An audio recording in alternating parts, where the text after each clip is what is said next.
Game సంబంధించి పూర్తి స్థాయి సమాచారం తెలుసుకున్న తర్వాతే ఆ గేమ్ని పబ్లిష్ చేయాలి.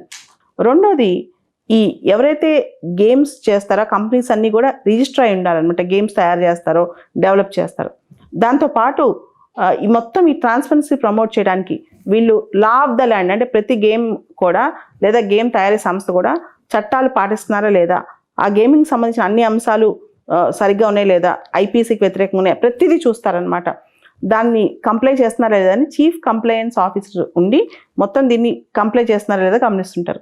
దాని తర్వాత గేమింగ్ సంబంధించిన ఏ ప్రాబ్లమ్స్ ఉన్నా సరే chief grievance officer, grievance redressal mechanism ఉంటుంది, దానికి చీఫ్ గ్రీవెన్స్ ఆఫీసర్ కూడా ఉంటారనమాట.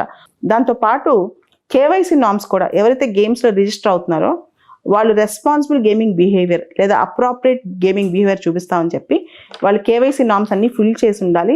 దానిలో ప్రాపర్గా వాళ్ళు రిజిస్టర్ అయి ఉండాలన్నమాట. అయితే చైనా లాంటి దేశాల్లో కొన్ని ఉన్నాయన్నమాట. కొన్ని మెకానిజమ్స్ ఇంకా బాగున్నాయి. ఉదాహరణకి ఒక ఎడిక్టివ్ గేమ్ చాలాసేపు ఆడుతున్నారు అనుకోండి, 1 గంటకు పైగా ఆడుతున్నారు, 2 గంటల పైగా ఆడుతున్నారు, కొంత నిర్దిష్ట సమయం తర్వాత అది లాక్ అయిపోద్ది అనమాట గేమ్. ఇలాంటి రూల్స్ తీసుకొస్తుంటే భవిష్యత్తులో అలాంటివి కూడా మెకానిజమ్స్ మనం చేయొచ్చు.